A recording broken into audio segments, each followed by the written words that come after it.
Избори 2024 година, што е тоа што го нудат политичките партии на гласачите во доменот на борбата против корупција? Корупцијата е нешто што ја најмногу и пречи на демократијата, ја разградува довербата во институциите, го оневозможува развојот и благосостојбата на општеството. Меѓутоа исто така може да има и свои безбедносни реперкусии. Едно општество многу тешко може да се развива доколку има корупција, па затоа важно ни беше во очи на изборите парламентарни на 8 мај да поразговараме со представници на политичките партии, да видиме што е тоа што тие го нудат во својата програма како борба против корупција. Денеска со нас е Амар Мециновиќ од Левица, портпарол и носител на на листа во изборна единица 2. Да, така. Добре дојде, Амар. Ви благодарам многу, е мој прв настап кај вас. Честа е да се гостува кај вас и се надевам дека ќе имаме продуктивен разговор. И ние така се надеваме. Ме интересира накратко дали можеш да ни представиш што е тоа што Левица го нуди на овие избори во доменот за борба против корупција. Така, апсолутно, пред да го искоментираме тоа затоа што ние имаме антикорупцијска платформа, би сакал само една увертира да дадеме.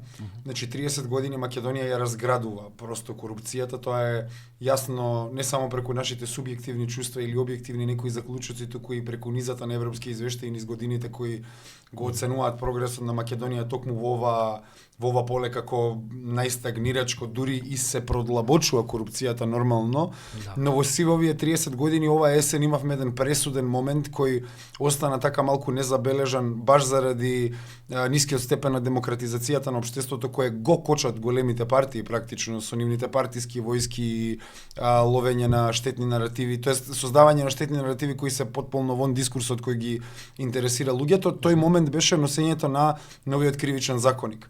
Мислиш измените на кривичниот законник? Да, измените на кривичниот законник кои се случија во екот на кризата со онкологија, тоа е скандалот со онкологија, тоа нели беше прерачунато помеѓу нив. Тие измени ги донесоа партиите од владеачкото мнозинство, но за тие измени обезбеди кворум ВМРО ДПМН. Тоа е една симбиоза која се протега во последните година и пол дена од мандатот, затоа што знаете дека и деловникот на собранието се смени, со кој се оневозможи опозиција, практично се оневозможи филибастеринг, значи тоа е еден индикатор на ниското ниво на демократизација, а измените во кривичниот законник практично ја овозможија корупцијата. Значи дадоа ветер во грб на корупцијата и им се кажа на функционерите можете да крадете, можете да правите што сакате и казните ќе бидат минимални. Значи за местење на тендери казните отидоа од 5 години чинам на 6 месеци минимални, за злоупотреба на јавните нели на службените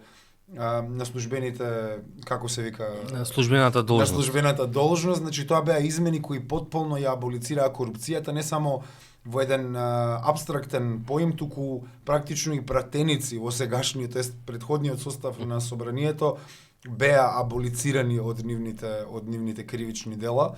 Затоа Левица како во тој момент, така и сега првично има најголем легитимитет да збори против корупцијата, затоа што ние сме анти-естаблишмент партија, не сме учествувале во водењето на државата, ниту сме учествувале во продлабочувањето на корупцијата, додека другите партии експлицитно учествувале во создавањето на овој амбиент коруптивен практично, и Левица како досега така и понатаму ќе продолжи да се бори против корупцијата, и ние изнедривме за овие избори една антикорупцијска платформа која се состои од 5 точки, но идејата е многу поопсежна. Тие 5 точки се практично првично конечно носење на закон за потекло на имот на функционерите од 91 до денеска, иако тоа го ветуваат големите партии, ама они ветуваат се, они ветуваат една изборна единица веќе 100 години и пак го ветуваат истото, така да законот за потекло на имот, затоа што е од интерес на јавноста веќе долго време Левица сака да го предложи како лекс специјалис. Тоа е различен од овој што се донесе, кој што важи за сите, ово е кој што важи за јавни функционери. За јавните функционери, апсолутно, за јавните функционери, за сите назначени јавни функционери од периодот од 91 до 2024 практично.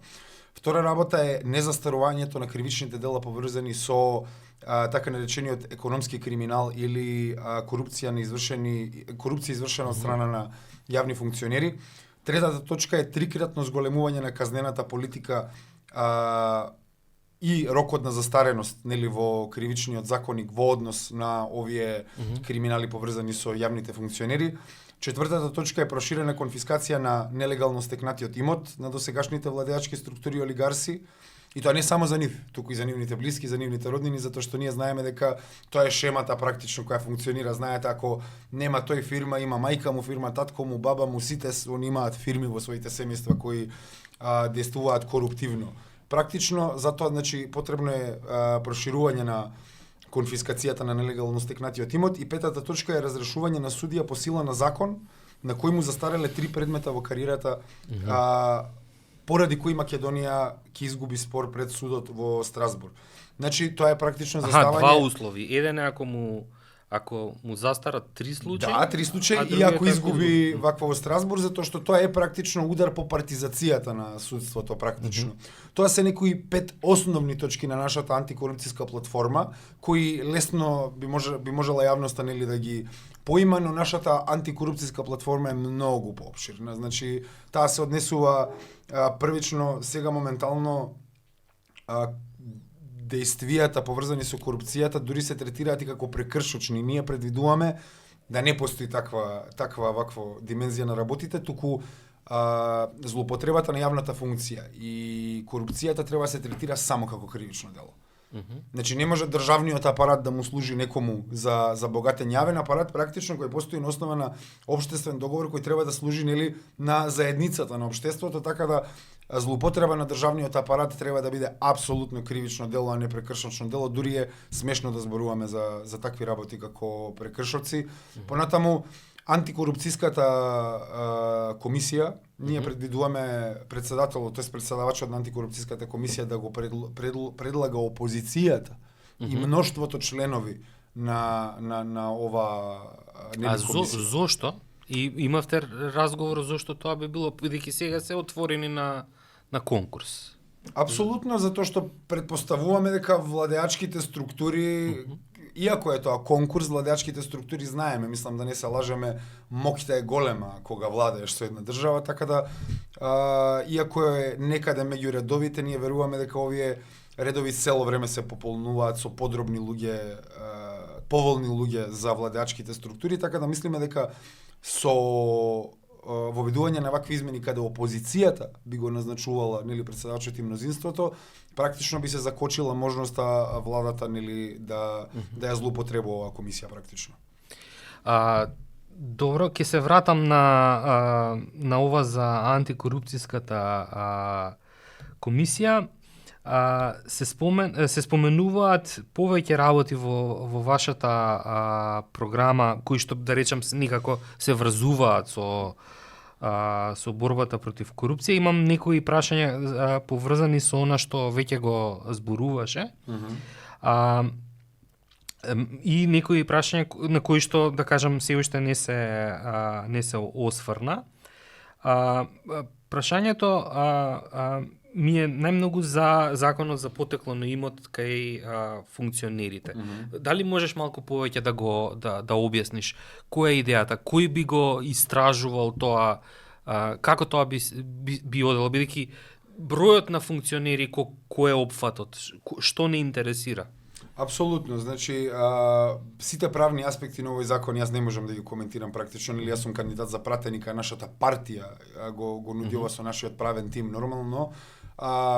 Правните елементи како тоа се би се одвивало нормално, тоа би било не само ние не би го наметнале тој закон, тој закон би бил и на предмет на јавна расправа, тој закон би бил предмет на научна расправа кога би биле вклучени сите правни факултети релевантни, нели, на територијата на Македонија. Значи тоа е нешто што е во корист на јавност. И дефинитивно ако моменталните структури бегаат до донесување на таков закон, ние не бегаме. Значи тоа е целата работа. Имаме политичка волја, конкретна политичка волја да се донесе овој закон, а во носењето на самиот закон би се вклучиле сите релевантни страни кои би допринеле до едно квалитетно законско решение со кое не би можеле. И тоа е работата практично, знаете, во јавните расправи не се вклучува доволно ни експертската јавност, ни релевантните агенти, туку конкретно излагаат законите од куините на партиите и тие одат преку комисиите без никакви попречувања, ако некаде треба да се договори опозицијата и позицијата, тоа е најголемите владеачки опозицијски блок, а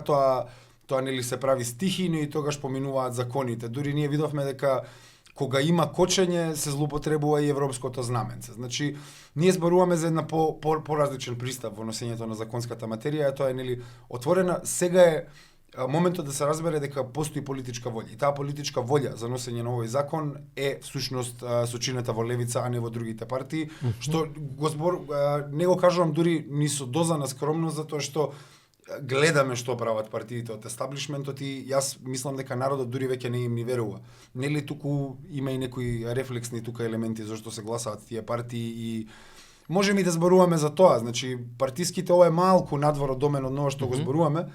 Ама често се зборува за партиски војски како некои зомбиња, како некои луѓе без разум, ама не е тоа така, тоа е практично заради договорите на определено време. Знаете, сите во јавната администрација се на договори на определено време и со години им се продолжуваат договорите на определено време за непослушните нивни, нели, поддржувачи или членови за да може да се казнуваат. Левица предвидува потполно укинување на договорите на определено време и секој работен однос треба да се заснова на неопределено време, а периодот на евалуација од 1 месец е доволен и до 2 месеци во некои нели специфични професии. Така да прашањето на корупцијата не е само прашање на законски решенија кои се однесуваат директно на корупцијата, туку на демократизација на севкупниот процес. Уште само едно прашање во однос на тоа. Овој закон ќе се однесува само на претпоставам на конфискација на нелегално стекнатиот имот од функционерите, бидејќи е истечено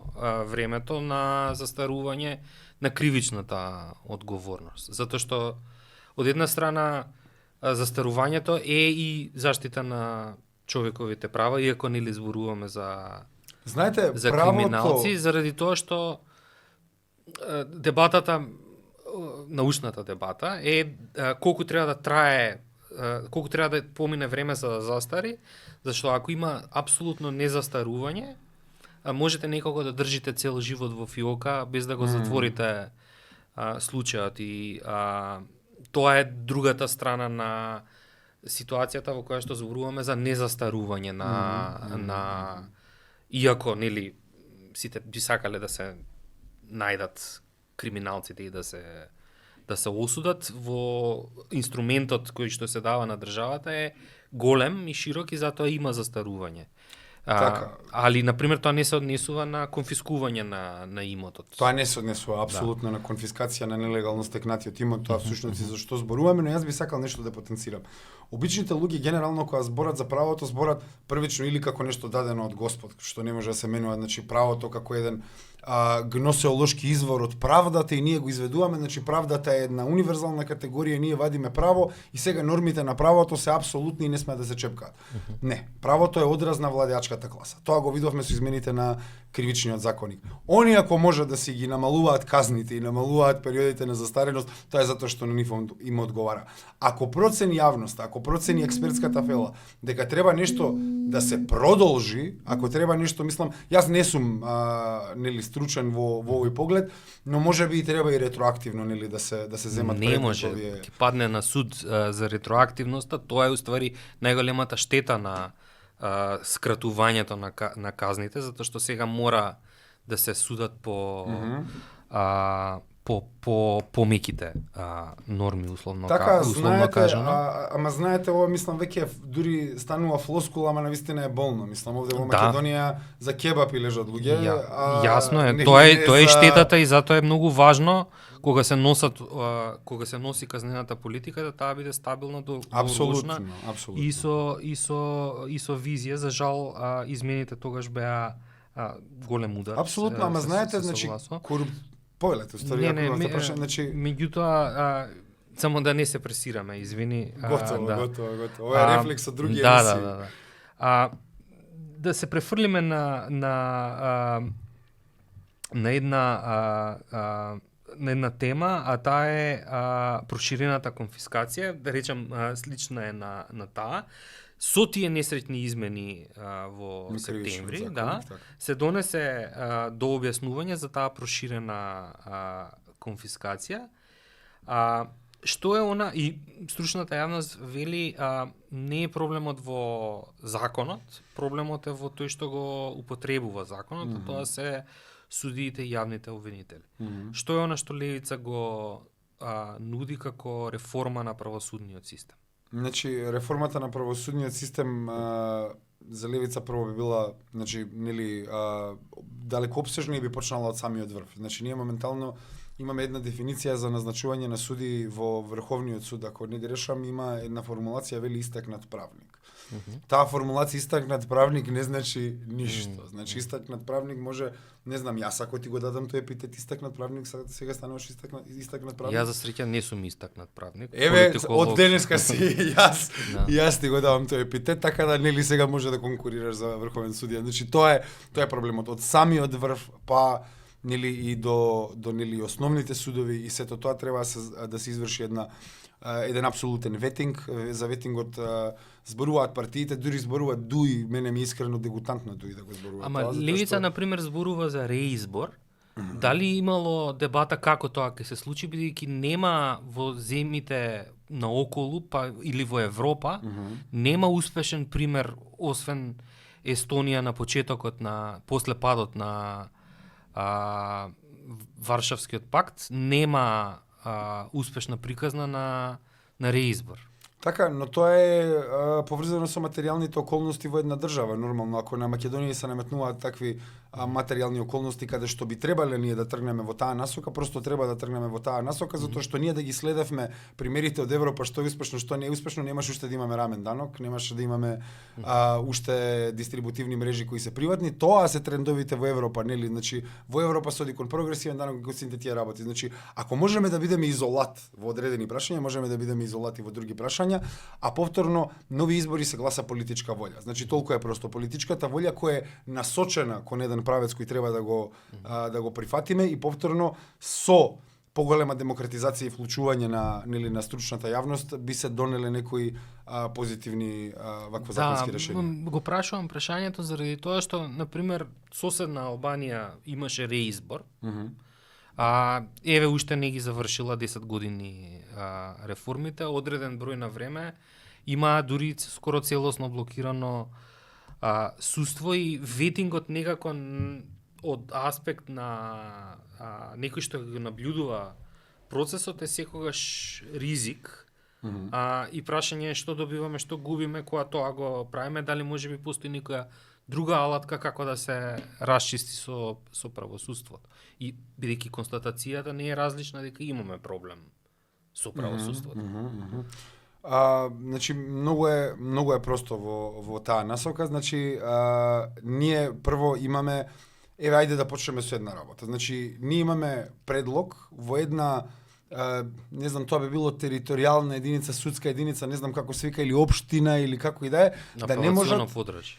Така, правосудно подрачје, значи да не можат членови на исто семејство да бидат во едно, значи подрачје, да не може да биде мајка судика, не знам, син адвокат и сите тие работи. Значи прво треба да се изврши да се воведат едни антинепотистички мерки во судството, затоа што и непотизмот многу не гуши, како и партизацијата. Значи тоа се некои конкретни насоки, нели, значи раскринкување на тие фамилиарни врски во судството. Тоа не е многу познато и тоа не е апстрактна ситуација, значи едноставно да го забраниме тој судирни интереси, затоа што судската власт како една од гранките во власта е потполно запоседната од секакви интереси, не само партиски, тоа се фамилиарни интереси, дури и од надворешни влијанија, јас би рекол. Една од темите кои што ги имате во програмата е така наречената истражно биро, или вие го именувате налик на Федералното биро за истраги во Америка, FBI, која треба да биде неговата функција и како тоа се разликува од она што е по закон наменето да биде во корист на јавното обвинителство, тоа се тие истражни центри. Па, еве, например, значи тоа е низа на работи кои треба нели да допринесат до таква ситуација. Првично, секој ревизорски извештај би требал да биде предмет на да може да биде предмет и да го покрене нели вакво. Веќе проблемот е пак во јавното обвинителство што ништо не прави по тоа, инаку по службена должност ДЗР ревизија праќа во јавно обвинителство, се уште нема некоја многу за да може ова биро да покрене фактички кривична одговорност, значи да не се чека на обвинителството, тоа е целата работа, значи окей, значи тоа е паралелно на јавно обвинителство. Така е, во поглед нели на корупцијата и на криминалите, затоа што јавното обвинителство моментално, значи дури е дегутантно колку се чуваат предмети во ФИОК. Значи тоа е нешто за кое јавноста можеби и не знае. Значи кривични пријави милиони има против функционери и тие седат во ФИОК зошто? За да може да бидат искористени во вистинскиот момент кога нели политичката функција која извршува еден политичар биде нели насочена кон резултатот кој политичкиот естаблишмент го сака. Така да јавното обвинителство сега служи за гонење на обични луѓе и за потенцијално уценување на политичарите и на функционерите. Така да ние треба ова да го нели да му ја предадеме ова одговорности на едно друго тело кое би било ослободено од влијанијата кои моментално ги имаме во јавното обвинителство. И многу работи се тука во прашање, значи не е само тоа, ние имаме фирми донатори за политички партии за кампањи, еве сега можете да видите колку има фирми донатори за политичките кампањи кои потоа ќе учествуваат на тендери. Дали е тоа нормално? Не е нормално, затоа ова треба да се направи една дистинкција и да се забрани нели ова коруптивно влијание. Доаѓаме од прилика при крај на разговорот. Во вашата програма имате еден предлог за укинување на странско финансирање на невладини организации. Имајќи предвид дека тие се едни од главните актери во антикорупција во земјата, надвор од државните институции, значи и невладини организации, истражувачки новинари, како некако тоа го е обединето, како тоа се објаснува? Многу просто, затоа што невладините организации во изминатите 20 години пробаа да се наметнат како уште еден нели центар на легитимитет. Ако имаме држави, ако имаме супранационални институции, проба и невладините институции се наметнат како нели еден креатор на одлуките на глобално ниво, зборувам, но тоа не успеа да се случи. Ние треба да се вратиме на концептот на функционална држава, затоа што ако се дека избираме, многу е просто, ако се дека ние избираме исти корумпирани партии, ќе имаме ист корумпиран резултат. Значи, ние треба да имаме функционална држава, не да имаме failed state од која ќе не вадат невладини организации. Од друга страна, независно од нашите чувства, независно како ние се чувствуваме, дали ни убаво или не ни убаво, факт е дека од почнувањето на овој период на глобализација нели на активностите е дека држави работат против други држави на субверзивни начини. Тоа е многу просто. И затоа ние не треба да дозволуваме нели странски капитал на нас да ни ги решава, затоа што токму тоа ние не можеме да бидеме сигурни дали странскиот фактор или странскиот капитал на нас не мисли добро, затоа што тоа е контраинтуитивно. Јас не велам дека е рефлексно лошо, но многу е наивно да се мисли дека тоа не би имало некакво субверзивно влијание по нашата. Може на друг начин да се провери тоа, затоа што на пример еве ќе се укине странското финансирање, некоја голема македонска компанија може да финансира невладини организации, да се добие можеби исто така неодредено. Не, геополитичкиот интерес не е ист. Геополитичкиот интерес не е ист, затоа што држави геополитички сакаат да добијат примат над други држави. Тоа е многу просто. Меѓутоа ќе се изгуби, на пример, независноста на невладиниот сектор тука. А тој во голема мера... чекајте, сакате да ми кажете дека независноста потекнува тоа што добиваат спонзорства од други држави и само од тој извор е независноста? Не постои други... Нели е независноста во самата дискреција на невладините организации во поглед на нашиот правосуден систем, значи нашето постои независност. Апсолутно. Постои независност која што е утврдена со закон. Ние имаме брилјантни умови.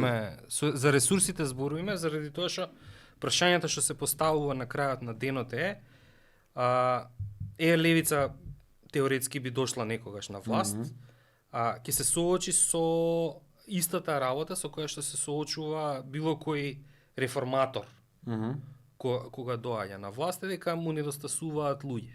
Така? Тие луѓе се досега во медиумите и во невладиниот сектор. Токму така. Ама тие луѓе помагале. Токму така. Зашто да ги укинеме? Тоа е работата. Ако тоа е матрицата од која треба да излеземе. Знаете, партиите денеска доаѓаат и сите кадри ги пополнуваат со партиски луѓе.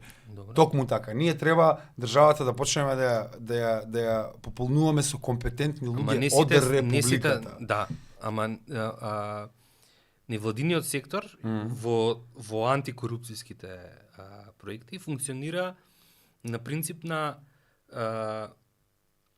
тоа дека и ти од приват, да речеме, ако е јавниот сектор е државниот сектор, а невладиниот сектор е приватен. Добре, да ве прашам директно. Сектор. Еве низ низате европски извештаи се покажува дека ние се продлабочуваме во корупција. Ако ги земеме од една страна, не знам, големите партии СДСМ и ВМРО ДПМН кои имаат очигледно власт веќе 30 години, ние овде имаме антикорупцијски невладини веќе исто долго време и резултатот е тој. Значи ние не можеме да се задоволуваме со минимални резултати, на нас ни треба вистински резултат, затоа што овој лично го разбирам. Мојата генерација цела се исели од Македонија.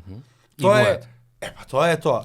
И сега ние со козметички решенија, ние страфни е да ги изгубиме козметичките решенија, а да не одиме не е поврзано со козметичките решенија.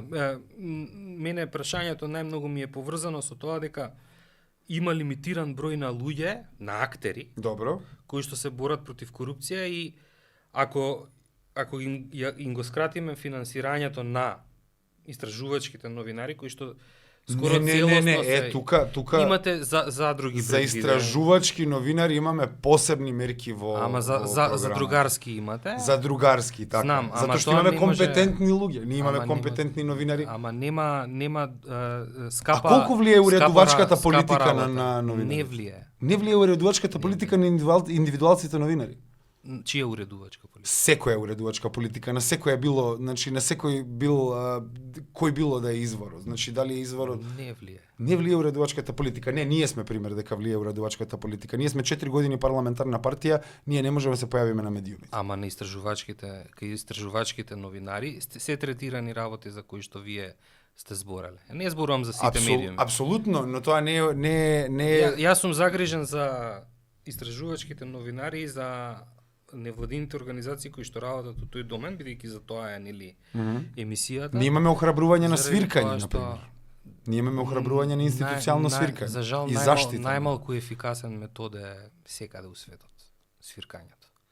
Еве какво влијание има кон свиркачите тоа што му се случи на свиркачот на свиркачот за Боинг, например. Да.